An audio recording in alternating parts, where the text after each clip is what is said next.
Hello my dear students, good morning.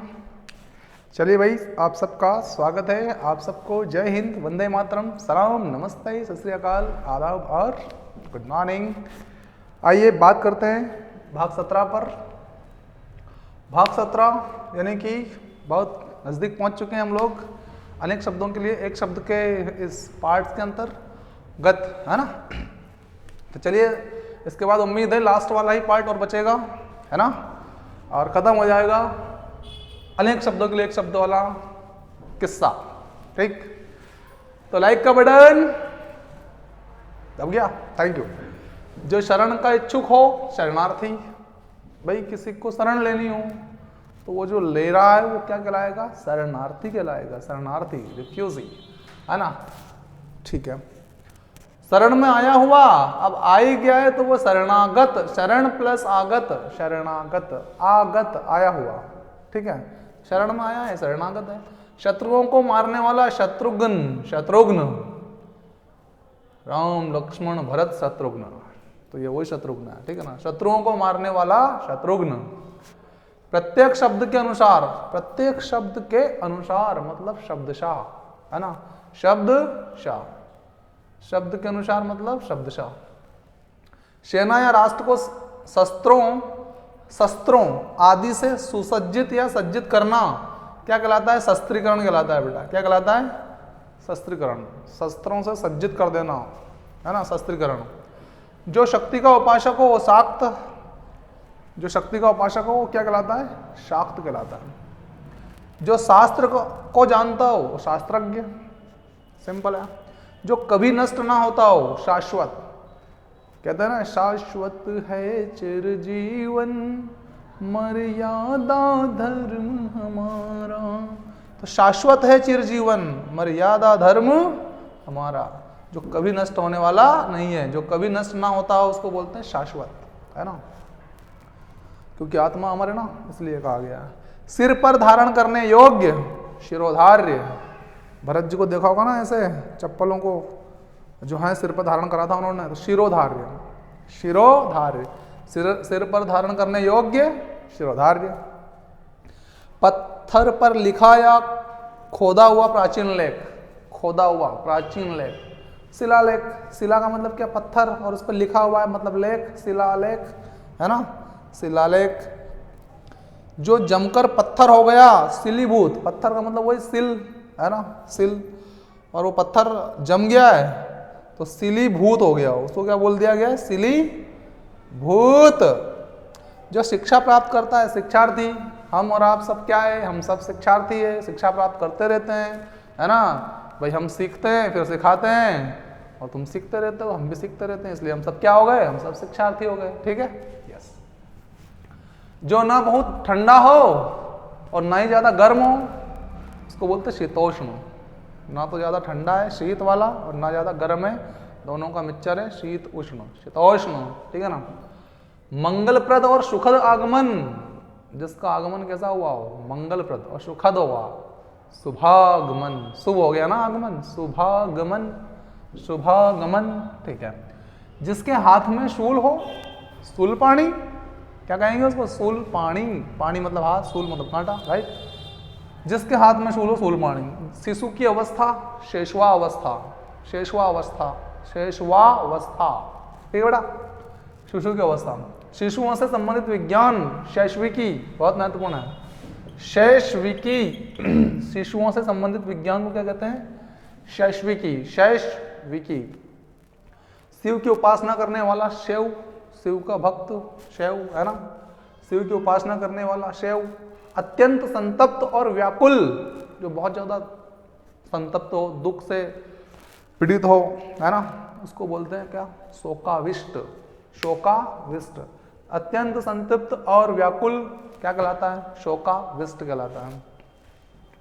मधुर, लवण, तिक्त, कटु, कषाय और अम्ल, इन 6 के छइयों को क्या कहा जाता है? ये षड रस है बेटा, रस, षड रस, है ना।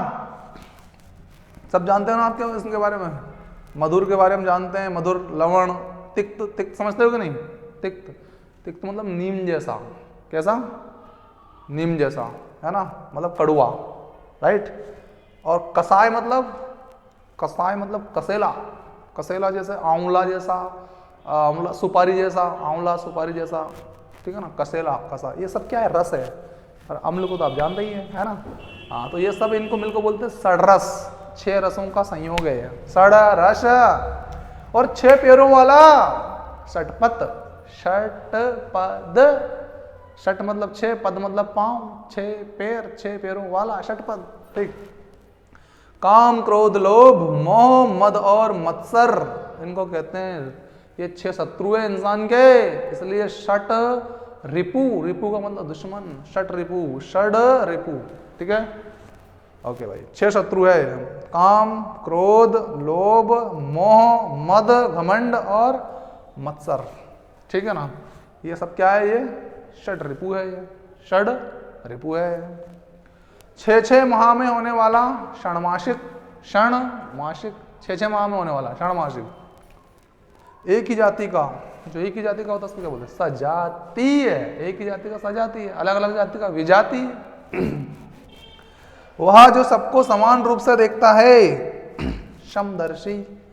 वह जो सबको समान रूप से देखता है क्या कहलाता है, समदर्शी, समान रूप से देखता है, समदर्शी।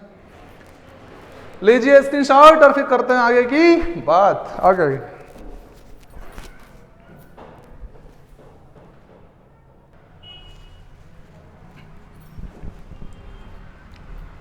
एक ही समय में उत्पन्न होने वाला, समकालीन। जो एक ही समय में उत्पन्न हो जाए तो उसको क्या बोलते हैं बेटा, उसको बोलते हैं समकालीन। कहते हैं ना अशोक के समकालीन, मतलब अशोक के समय में उत्पन्न हुई घटना कोई, है ना, समकालीन। जो सबका प्यारा हो, सर्वप्रिय, जो सबका प्यारा हो, सर्वप्रिय। जो सब कुछ जानता हो, सर्वज्ञ, सिंपल। गरीबों को नित्य भोजन देना, नित्य का मतलब सदा, सदा ही देता रहता है जो, है ना, तो नित्य भोजन देना क्या कहलाता है, सदा वर्त कहलाता है, सदा वर्त। समालोचना करने वाला समालोचक, समालोचना मतलब वही अच्छे बुरे गुण दोषों की विवेचना करना, समालोचना कहलाता है, ठीक है ना। और ऐसा करने वाला समालोचक कहलाता है, ठीक। समालोचना करने वाला समालोचक। सत्य के प्रति आग्रह, सत्याग्रह। ना बहुत गर्म ना बहुत ठंडा, समशीतोष्ण, ठीक है ना, ना तो बहुत गर्म है और ना बहुत ठंडा है, समशीतोष्ण कहते हैं उसको, समशीतोष्ण। 700 पदों की पुस्तक, सतसई, नाम तो सुना ही होगा, बिहारी सतसई, है ना, बिहारी की सतसई, बिहारी सतसई, है ना। जिसका पति जीवित हो ऐसी स्त्री, सधवा, सधवा, जैसे साध्वी होती कि नहीं होती, साध्वी से बना सकते हैं आप सधवा। जिसका पति जिंदा है उसको बोलते हैं सधवा, ऐसी स्त्री को। जहां लोगों का मिलन हो, सम्मेलन। सत्य की तलाश करने वाला, सत्यान्वेषी, अन्वेषण नाम सुना, अन्वेषण मतलब खोज करना, तलाश करना। सत्य की है खोज तो सत्यान्वेषी, सत्यान्वेषी।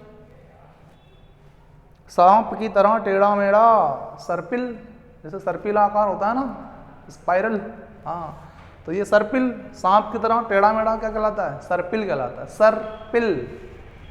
सर्पिला आकार से याद कर सकते हैं, है ना। एक ही उदर से जो जन्म लेने वाला, सहोदर मतलब भाई, जिसने एक ही उदर से जन्म लिया है, पेट से, है ना, सहोदर भाई। साथ चलने वाली स्त्री, सहचरी, साथ चलने वाली, सहचरी, सखी, सहेली, है ना।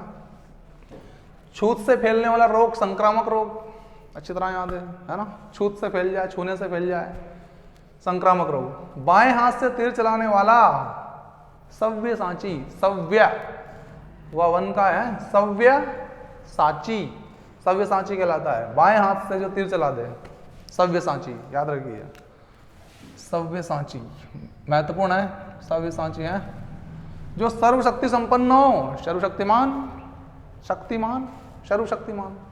और ज्ञान देने वाली देवी को तो हम बहुत अच्छी तरह जानते हैं, जानते हैं ना, सरस्वती, क्योंकि खूब हमने सरस्वती वंदना की है ना, हाँ। या कुंदेन्दु सार हार धवला, या शुभ्र वस्त्र व्रता, या वीणावर दंड मंडित करा, हाँ। तो जो सर्वशक्ति संपन्न हो उसे क्या कहते हैं? सर्वशक्तिमान। और ज्ञान देने वाली देवी सरस्वती। जिसकी पत्नी साथ में हो, पत्नी सहित रहेगा, सपत्निक, सपत्निक, ठीक है। अच्छे आचरण वाला, सदाचारी, सदा आचार उसका अच्छा रहता है, सदाचरी, सदाचारी, अच्छे आचरण वाला सदाचारी, है ना। समान वय वाला, वय का मतलब क्या बेटा? वय का मतलब होता है एज, उम्र, यौवन भी होता है, जवानी भी होती है, राइट। तो समान वय वाला समवयस्क कहलाता है। क्या कहलाता है? समवयस्क। हम समान आयु वाले हैं तो समवयस्क हो जाएंगे। जहाँ अनेक नदियों का मिलन हो, संगम, सिंपल है। जीवन का अंतिम आश्रम, चारों आश्रमों के बारे में आप अच्छी तरह जानते हैं। पहला ब्रह्मचर्य आश्रम, दूसरा गृहस्थ आश्रम, तीसरा वानप्रस्थ आश्रम, चौथा संन्यास आश्रम, ठीक है। तो ये चौथा या अंतिम आश्रम है संन्यास आश्रम। जो स्पष्ट बात कहता हो, स्पष्टवादी, सिंपल स्पष्टवादी, अपने आप भोजन पकाने वाला, स्वपाकी, पका के खाने वाला, पाकी, स्वयं पाकी, पकाने वाला, स्वपाकी, ठीक है। तो अपने आप भोजन पकाने वाला, स्वपाकी। इच्छा अनुसार अपना पति चुनने वाली कन्या। जल्दी से कन्याएं जितनी भी देख रही है वो बताएं कितनी कन्याओं ने अपने इच्छा अनुसार वर चुना है, स्वयंवर किया एक तरह से उन्होंने। आज का स्वयंवर वही है जो अपनी इच्छा अनुसार वर चुनती है, वो स्वयंवर हो गया। पहले भी यही होता था, इसका स्पेशल नाम था, है ना। आज का नाम लव मैरिज हो गया है, ठीक है ना, इतना सा अंतर हो गया है, हाँ, ठीक है। तो फटाफट कमेंट बॉक्स में लिख के बताओ स्वयंवर किसने रचा है, फटाफट। इच्छा अनुसार अपना पति चुनने वाली कन्या का नाम स्वयंवरा। देखो स्वयं मतलब वो स्वयं वर को चुनती है, इसलिए वरा, स्वयं वरा, राइट, यस, ओके। अपने ही पति की अनुरागिनी स्त्री स्वकीया। अब अनुरागिनी मतलब क्या? प्रेमिका। कौन? प्रेमिका। तो जो अपने ही पति की क्या हो, है तो पत्नी लेकिन वो प्रेमिका भी है, प्रेमिका की तरह चाहती भी है उसे, उसको क्या बोलते हैं? उसको बोलते हैं स्वकीया, ठीक है ना। हाँ, तो अपने ही पति की अनुरागिनी स्त्री स्वकीया। इसका विलोम होता है बेटा परकिया। क्या होता है? परकिया। तो परकिया मतलब क्या? जो एक ऐसी स्त्री जो अपने पति के अलावा गैर पुरुष से प्रेम करती हो, वो परकिया कहलाती है। क्या कहलाती है? परकिया। तो भाग 17 खत्म। इसके बाद अंतिम भाग आ रहा है, भाग 18, देखना ना भूलिए। अगले एपिसोड में हम इसको खत्म करने जा रहे हैं और फिर एक नया टॉपिक हम स्टार्ट करने जा रहे हैं। तो लगे रहिए, बने रहिए हमारे साथ और लाइक का बटन दबाते रहिए। मिलता है नेक्स्ट एपिसोड में। Thank you very much and good day.